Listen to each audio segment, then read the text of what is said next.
नाम गुम जाएगा, चेहरा ये बदल जाएगा, मेरी आवाज ही पहचान है, गर याद रहे। गुलजार साहब के लिखे इस गीत के एक एक शब्द आज सच हो रहे हैं। वो जिनके गले में खुद मां सरस्वती बसती थी, वो जिनके गीतों के बिना हमारा एक दिन भी नहीं गुजरता था, वो जिन्होंने अपनी पूरी जिंदगी संगीत को समर्पित कर दी, वो आज हमारे लिए एक आवाज बनकर रह गई हैं। लता दीदी के सम्मान में हम कुछ कहें इस लायक हम बिल्कुल नहीं।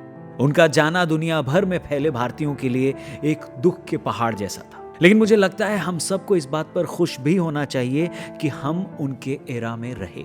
उनके करियर के बारे में तो हम में से ज्यादातर लोग जानते ही हैं। आज इस वीडियो में हम आपको बताते हैं लता दीदी की वो 3 खास बातें जो उन्हें बनाती हैं बेस्ट ऑफ द बेस्ट, जो उन्हें बनाती हैं भारत का वो रत्न जिन पर पूरे भारत और हर भारत रत्न को गर्व है। ये वीडियो अगर आपको पसंद आए तो इसे अपने दोस्तों से जरूर शेयर करें। सबसे पहली चीज, उनका प्रोफेशनल अप्रोच। लता जी हमेशा एक डिसिप्लिन प्रोफेशनल रही हैं। समय पर कमिटमेंट्स पूरे करना, प्रोफेशनल लाइफ में पूरी ट्रांसपेरेंसी रखना और पर्सनल लाइफ को प्रोफेशनल लाइफ से बिल्कुल अलग रखना उनकी सबसे बड़ी खूबियां थी। लता जी का सिंगिंग के प्रति ऐसा कमिटमेंट था कि उन्होंने पूरी जिंदगी में कभी भी रियाज करना नहीं छोड़ा। वो कहती थी उनके पिताजी ने उन्हें इतना कठिन रियाज सिखाया था कि उसकी आदत ही पड़ गई थी और ये आदत उन्होंने उम्र भर नहीं छोड़ी। लता जी ने 30 से अधिक भाषाओं में गाने गाए।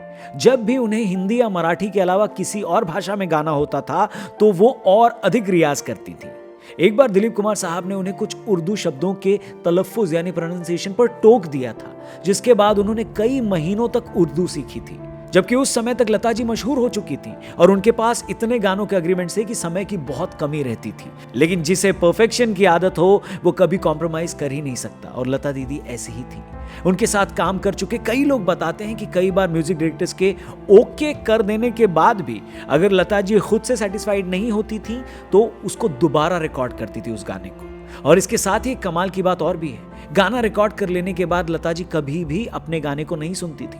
उन्होंने एक इंटरव्यू में बताया था कि रिकॉर्डिंग में वो अपना बेस्ट देती हैं, लेकिन रिकॉर्ड हो जाने के बाद अपना गाना नहीं सुनती, क्योंकि अगर वो गाना सुनेंगी तो उन्हें खुद ही उसमें गलतियां नजर आएंगी। फिर उनको इस बात का तनाव रहेगा कि वो इससे बेहतर कर सकती थी। लता जी ने कभी भी अपनी पर्सनल लाइफ और प्रोफेशनल लाइफ को मिक्स नहीं होने दिया और यही वजह है कि हिंदुस्तान की सबसे बड़ी और सबसे फेमस सिंगर होने के बावजूद उनकी पर्सनल लाइफ या लाइफ की कंट्रोवर्सीज के बारे में कभी कोई बात नहीं हुई। लता जी अपने प्रोफेशन के प्रति इतनी डेडिकेटेड थी कि उन्होंने एक इंटरव्यू में साफ साफ कहा था कि न तो वो कोई ऑटोबायोग्राफी लिखना चाहती हैं और न ये चाहती हैं कि उन पर कोई बायोपिक बने। इसकी वजह उन्होंने ये बताई कि अगर वो अपनी लाइफ की सच्ची कहानी लोगों को बता देंगी तो कई लोग अपसेट हो जाएंगे। न तो वो ये चाहती थी कि कोई उनकी पर्सनल लाइफ की वजह से परेशान हो, अपसेट हो, और न ही वो ये चाहती थी कि झूठी ऑटोबायोग्राफी लिखकर सबको खुश करें। वो नहीं चाहती थी कि उनके प्रोफेशनल इमेज के अलावा और किसी बात की चर्चा दुनिया में हो। लता दीदी को लता दीदी बनाने वाली दूसरी सबसे बड़ी क्वालिटी थी पर्सनल रिलेशंस को निभाने का उनका तरीका।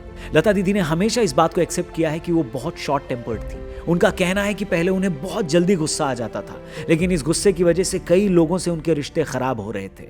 इनमें कई सिंगर्स, कंपोजर्स, म्यूजिक डायरेक्टर्स और टेक्नीशियंस थे। लेकिन लता जी के टूटते रिश्ते देखकर उन्हें यह लगा कि उन्हें अपने टेम्पर पर कंट्रोल करना होगा और उन्होंने किया भी। इसके बाद अगर किसी से झगड़ा भी होता था तो लता दीदी कुछ दिनों बाद दोबारा उनसे बात कर लेती थी। वो बताती हैं कि जब उन्हें गुस्सा आता था तो वो रिकॉर्डिंग रूम में चप्पल पहने हुए चली जाती थी। हालांकि वो रिकॉर्डिंग करते समय या गाना गाते समय चप्पल नहीं पहनती थी। यहां तक कि लंदन के रॉयल एल्बर्ट हॉल के परफॉर्मेंस के दौरान ठंड बहुत थी और दिलीप कुमार साहब के कहने के बावजूद उन्होंने चप्पल नहीं पहनी। जहां तक रिश्ते निभाने की बात है, मदन मोहन जी, ओपी नैयर साहब, मोहम्मद रफी साहब, हेमंत कुमार जी, दिलीप कुमार साहब, राज कपूर साहब, ये सब इंडस्ट्री में उनके सबसे करीबी लोगों में से थे। हालांकि इनमें से भी कई लोगों से लता जी कुछ समय तक गुस्सा थीं, लेकिन इन लोगों से रिश्ता उन्होंने नहीं बिगड़ने दिया। वैसे कुछ तो लोग कहेंगे लोगों का काम है कहना, और ऐसे ही कई लोग कहते हैं कि उनकी छोटी बहन आशा जी के साथ उनके रिश्ते अच्छे नहीं थे। लेकिन लता जी ने कई इंटरव्यूज में यह बात कही है कि दोनों बहनों में जितना प्रेम होना चाहिए उतना प्रेम उन दोनों के बीच था, और जिन बातों में किन्हीं भी दो बहनों के बीच मतभेद होने चाहिए उन बातों पर मतभेद भी हैं। लता जी रिश्तों को बहुत महत्व देती थी और उन्होंने रिश्तों को जिंदा रखने के लिए हर संभव कोशिश जिंदगी भर की। इसके अलावा उन्होंने रिश्तों को कितना इंपॉर्टेंस दिया, कितना महत्व दिया, ये इस बात से भी पता चलता है कि उन्होंने ऋषिकेश मुखर्जी, ऋषि दा से कभी भी गाने के पैसे नहीं लिए। इसके अलावा मुकेश जी को अपना बड़ा भाई मानती थी और इसलिए जिस गाने में लता जी और मुकेश जी साथ होते थे उसमें लता जी उनसे 1 रुपया कम लेती थी। किशोर दा फिल्म इंडस्ट्री में लता जी से जूनियर थे, लेकिन उम्र में लता जी से सिर्फ कुछ दिन बड़े थे, इसलिए लता जी उन्हें किशोर दादा यानी बड़ा भाई कहती थी। और अब वो तीसरी बात जो लता जी को सभी सिंगर्स से अलग और ऊंचे जगह पर रखती है। लता जी हमेशा एक नेचुरल सुपर पावर में विश्वास करती थी जो इस दुनिया को चलाती है। हालांकि रिलीजन के सवाल पर वो हमेशा यही कहती थी कि वो मंदिर भी जाती हैं, चर्च भी जाती हैं और दरगाहों पर भी जाती हैं और उन्हें इन सभी जगहों पर एक जैसा अनुभव होता है।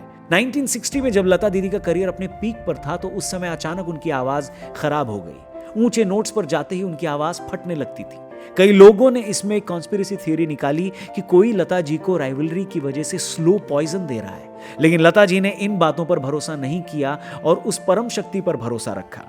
उस्ताद आमिर खान साहब के कहने पर उन्होंने कुछ समय का मौन लिया और फिर आवाज में सुधार होने लगा, लेकिन इसके बाद उनका अपनी आवाज पर कॉन्फिडेंस कम हो गया था। फिर 1961 में हेमंत कुमार जी ने अपनी एक फिल्म में उन्हें गाने के लिए एनकरेज किया।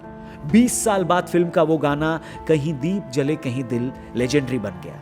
लता जी ने हमेशा हेमंत कुमार जी को इसका क्रेडिट दिया और उनका विश्वास था कि पूरी इंडस्ट्री ने उनके लिए प्रार्थना की और जब ये दुआएं भगवान के पास पहुंची तो भगवान को सुनना पड़ा। स्पिरिचुअलिटी के साथ साथ लता जी अपने वैल्यूज को लेकर बहुत कंसर्न थी। 1958 में उन्हें फिल्म फेयर का पहला नॉमिनेशन मिला और उन्होंने बेस्ट सिंगर का अवार्ड भी जीता, लेकिन उन्होंने फिल्म फेयर की ट्रॉफी लेने से इनकार कर दिया क्योंकि उनका मानना था कि इस ट्रॉफी में एक लड़की को बिना कपड़ों के दिखाया गया है और इसलिए वो ये अवार्ड नहीं लेंगी। ऐसे में उन्हें ये अवार्ड कपड़े में लपेट कर दिया गया। लता जी ने वैल्यूज को हमेशा प्रायोरिटी पर रखा। उन्होंने अपनी जिंदगी में भी सिंप्लिसिटी को चुना और हमेशा सफेद साड़ी ही पहनी। अपने रहन सहन में भी लता दीदी हमेशा उन वैल्यूज पर अडिग रहीं जो उन्होंने अपने लिए बनाए। तो ये थी वो 3 बातें जो लता दीदी को दुनिया का बेस्ट ऑफ द बेस्ट बनाती हैं। लता दीदी आज हमारे बीच नहीं हैं, लेकिन जब तक गीत रहेंगे, जब तक साज रहेंगे, जब तक संगीत रहेगा, लता जी हमेशा हमारे दिलों में रहेंगी। कुछ पंक्तियां हैं जो हम उन्हें समर्पित करना चाहते हैं। ये अगर आपको पसंद आए तो इन्हें अपने दोस्तों से जरूर शेयर करिएगा। कि सुर ताल लय सब शांत हैं, ठहरे नदी बादल, सो गई सबसे सुरीली देश की कोयल। रत्न वो भारत का जो मशहूर था जग में, घोलते थे जिनके सुर एक शहद रग रग में। साज और संगीत की हर आंख का काजल, सो गई सबसे सुरीली देश की कोयल।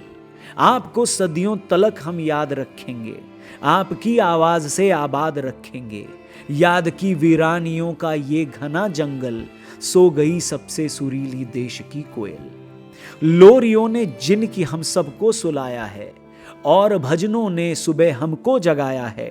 छांव सदियों तक करेगा गीत का आंचल, सो गई सबसे सुरीली देश की कोयल।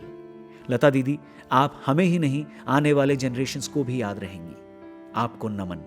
ये वीडियो अगर आपको पसंद आई हो तो इसे और भी लोगों तक जरूर पहुंचाएं। जय हिंद।